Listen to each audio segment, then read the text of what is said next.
Did you watch that Rutgers game last night? Yes, I did. And, I mean, what a basketball game. Honestly, what a basketball game. And having a chance to win in regulation, unfortunately, Geo Baker couldn't make the shot. Yeah. To lose on an offensive rebound is terrible. I was just actually told, and I didn't realize this watching the game, although I should have, that Notre Dame had 25 layups in this game. Yeah. I mean, that's unbelievable. And the game winner ended up being a layup on that crazy play after the initial miss. I didn't even realize. I mean, like, I knew I felt like they were in the paint all night long. I didn't even think about it until this morning. I was told, but it was just, I feel bad for Jerry, really. I know, honestly. me I feel too. bad for those kids, too. I mean, Ron Harper Jr. was unbelievable.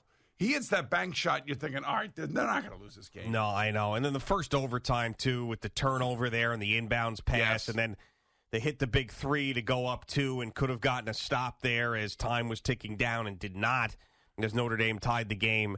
I mean, that's really, to me, where the game was lost. I mean, it was a decent look for a guy like Geo Baker at the end of regulation, even though there was 2 guys in his face. It was a decent look for him because he hit shots like that. He's hit shots like that his entire career. But to me, really, where the game was lost for Rutgers was at the end of the first overtime. Right, so that's where the inbounds ball is thrown away, and then that's another layup that they give up. I don't know. You know, the thing about it is that this is why college basketball, especially this time of year, with these kids going all out. Yeah, is the greatest. It was an exciting game. Rutgers has nothing other than disappointment that you lost to be ashamed about. I mean, their effort was great last night. The Notre Dame kids' effort was great last night. I mean, I can't come in here this morning and just criticize. I could criticize a coach for making a decision. No, you can't. I'll never criticize the college kids. No. Especially we all know what's on the line for them and how they react to it and how much they love it and how hard they go. I mean, they just go end to end the whole game. And every possession in college basketball, especially in a game like that last night, where 2 evenly matched teams are playing, are doing what they're doing. Now, Notre Dame's got all those layups, and then, Ron Harper Jr.'s hoisting up threes from half court, it felt like. Right, well, he nailed that big one, of course, in the second overtime. What a shot, and what a shot the bank shot one. Yeah, absolutely. Yeah, I mean, they've been an exciting team, and it's I feel like every time I throw you can blame me. Every time I throw my support behind something, there ends up being some sort of horrible, bone-crushing loss. I was all about Rutgers. Yeah, I know. I was all about Rutgers, So all about Jerry, and I was all into it, especially since St. John's didn't have any sort of tournament bid. I was like, this is a great thing. It's a personal thing. It's a family thing. It's a show family thing. I'm just telling you right now, if Geo Baker would have hit that shot at the end of regulation. Oh, my God. And we couldn't play that call? We couldn't play Jerry's call. I mean, oh, my. If you missed it yesterday because of the Westwood 1 embargo, or whatever you want to call it. Licensing issues, we are not allowed to play any of Jerry Recco's play-by-play from last night. But if that had gone in, or like any sort of half-court situation that ended those overtimes had gone in, and we did not get an opportunity to play those highlights, that would have been a big problem.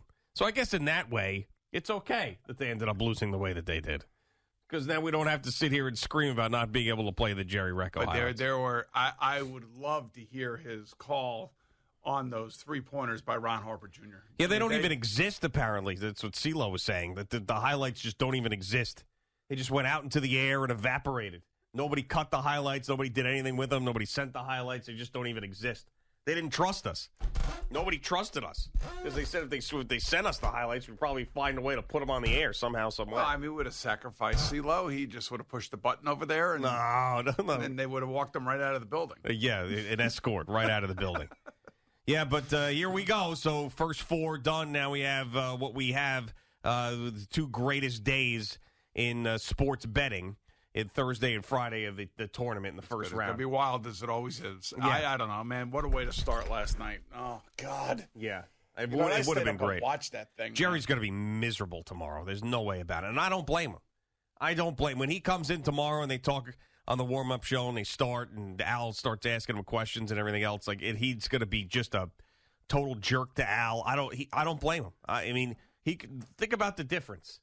He could have been out there in San Diego with Rutgers playing Alabama, an 11-6 matchup, in sunny Southern California. Instead, he's going to be staring at Al at March in New York. But why are you making it worse for him? I don't understand. Like, I'm not making it worse for him. I'm just telling the truth. We all know what he has missed out on and lost out on, and San Diego happens to be one of his favorite places on the face of the earth. Got ripped away from him. Just got his heart got ripped out of his chest. That's what I feel like, and I don't want to make it worse for him.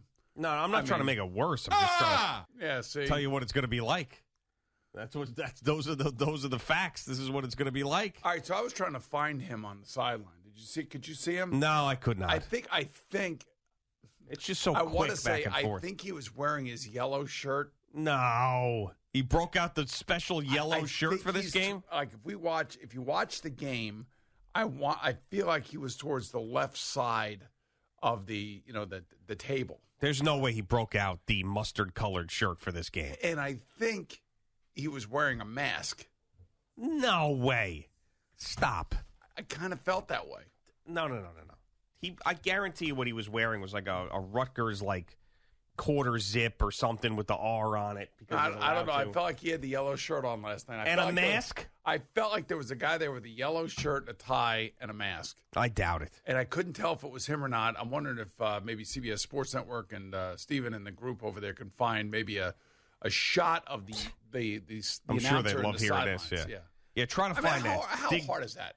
Well, they're going to have to dig through the whole game to try to find. What do you mean, how hard is it? If you just find a shot where somebody's walking the ball up the court, and then you can see the sideline where all the announcers are, I'm telling you, I think he had his yellow shirt on. That's going to be a difficult thing. You're giving them a difficult task this morning. They probably have all sorts of St. Patrick's Day stuff going on this morning to get in the spirit of things. Steven, this is a difficult task, right? Yeah, we're on it, though. You're on it. See, these guys, I'm telling you. So, we're in one of the monitors right now in studio. We have a basketball game being played. Yeah. And so when you're watching the game, you see right there, that shot right there? Yeah, of course. So I think that's where Jerry was sitting on that side of half court, even though this is not the game that I'm talking about, but that I think you could see him. Okay, all right, very good. I was not. Maybe he said there are certain situations where he was not. They were not sitting right on the sideline. So look at the commercial down here. Look at that. That's the Progressive commercial where I think the guy looks like you right there. Yeah. That guy looks like you. Yeah, I know. I see it. That's amazing that all this is happening at once right now. The Progressive commercial comes on with the guy that's looking like you. Is that amazing? I feel like they're listening to us. Maybe they are, but please don't put on cable news this morning on the lower TV because then you get lost. There you go. You put us on, which is nice because you get lost in the Ukraine stuff, and I can't pull you back. That's what happens. Then in the breaks, that's all we talk about. I can't get you back to the escape of sports. All right, so let's not talk about that. I don't want to talk about that. All right, good. Thank God. I'd really rather talk about what's going on with this vaccine situation with the Mets and the Yankees. Oh, that's more fun. Yeah. So, again, it sounds like Eric Adams is digging in. Digging in meaning like digging his heels in, and he's not going. They're not raising the mandate or anything. And I do know that Randy Levine, Sandy Alderson, Steve Cohen, and all these guys are trying to lobby and try to figure out what's going on now. The Yankees down in Tampa, and Aaron Boone said it yesterday, it's above my pay grade. There's really not much I can do about it. We'll have to wait till we get there. I kind of feel like when I hear Kyrie Irving talking the last month, and I hear now what the Yankees are saying, that they are getting some sort of information that it sounds like these mandates may be lifted in April. Yeah. That's kind of like what it feels like to me right now. I don't know if it's just my speculation at the moment. It just feels like they're all expecting this mandate to be lifted, and it's going to come in April. That's what my spidey senses are telling me. All right, very good. Now, I don't know if that's true or not. I mean, but if you read what Kyrie has said, and like I said, he is tied in. There's no question about it. Randy Levine is tied in 100%. You know that. I know that. They've been working on this, I've been told, for weeks. Like Major League Baseball and the Yankees and the Mets knew this. They just weren't going to make a big deal out of it.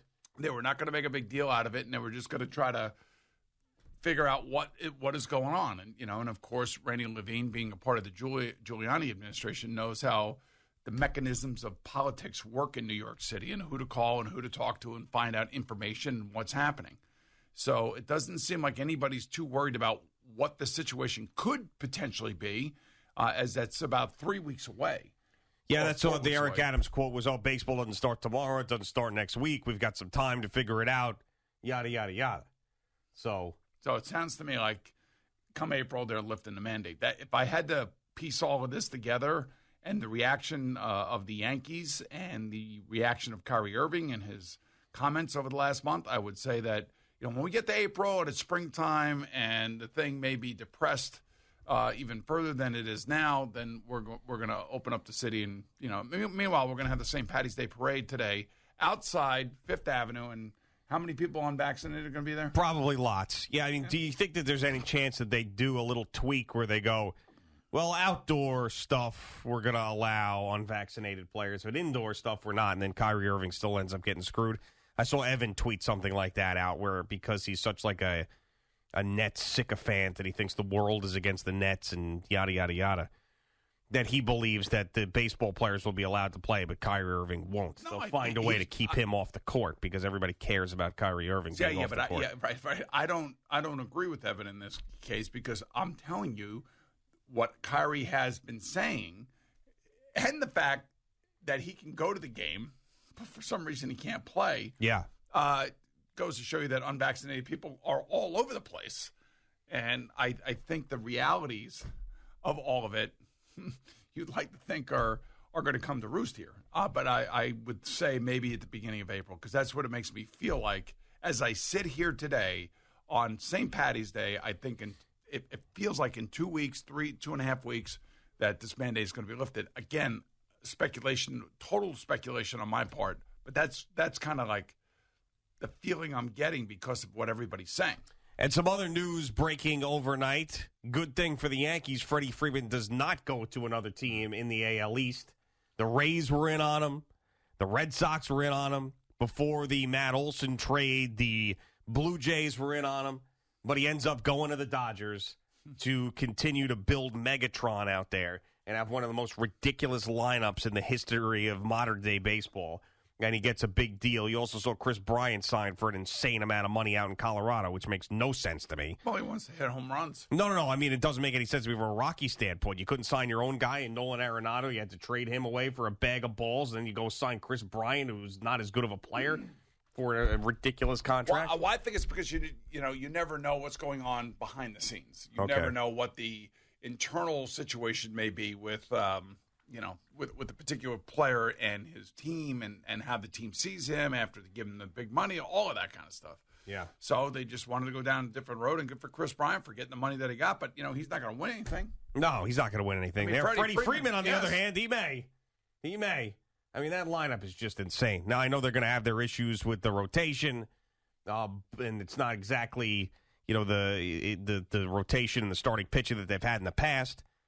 But, I mean, my Lord, are they going to be able to hit? Yeah, I was looking at their salary stuff. I don't think his salary is hit yet. No, it is not. This was like middle of the night right, stuff. So it hasn't hit yet. And the Dodgers right now are $231 million. The Yankees are at $241 million, and the Mets are at $249 million. Yeah, that's right. You want the Mets to start the season with the most, 100%. With the highest payroll, don't you? Just to be able to say that I got the team with the highest payroll. Yeah, it's also going to win, but right. I'd like to think that we got some of the right guys in the mix. In the mix is right, but it also puts more pressure on the team to win. Where do you think? And I don't know. I haven't read anything about it. Carlos Correa? No, Marcus. Well, Carlos Correa is the big one, but how about Michael Conforto? Yeah, I don't know. As long as he doesn't come back to the Mets, I'm fine with that. Time to move on. Right. I'm not sure where he ends up. He might have to do a year prove-it deal.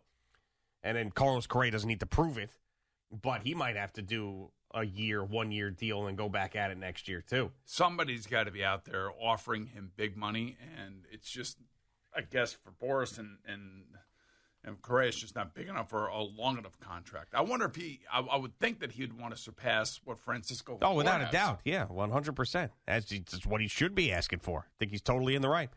All right, Boomer and Gio just getting started on this St. Patrick's Day. Got Boomer Esiason to my right.